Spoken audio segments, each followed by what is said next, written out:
spustím klávesnicu a vlastne pri spustení ma vyzve zariadenie k tomu, aby som si definoval tie klávesy. V braillovskom systéme je to 6 kláves.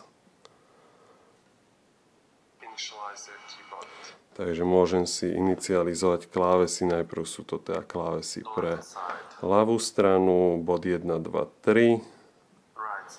Pre pravú stranu bod 4, 5, 6.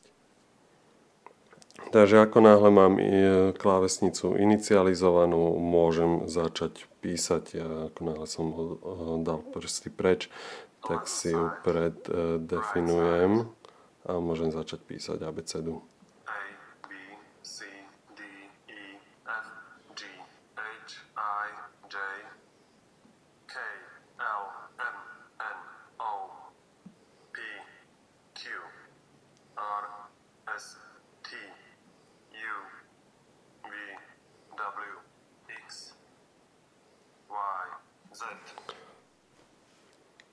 Aby som nepotreboval pri písaní podložku, tak si zariadenie môžem uchopiť takýmto spôsobom do rúk dvoch.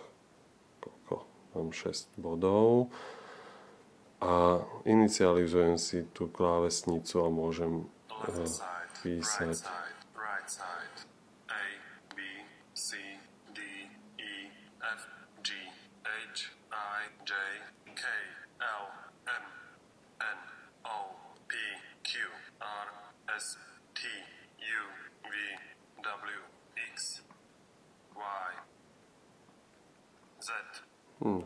Takže to by bola asi taká základná demonštrácia toho systému.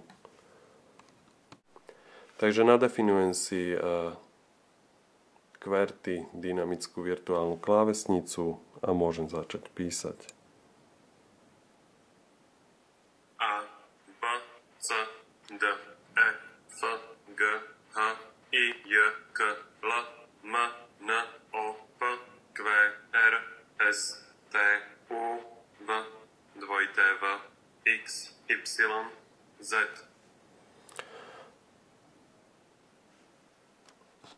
Takže môžem si nadefinovať aj braillovskú dynamickú klávesnicu a môžem začať písať.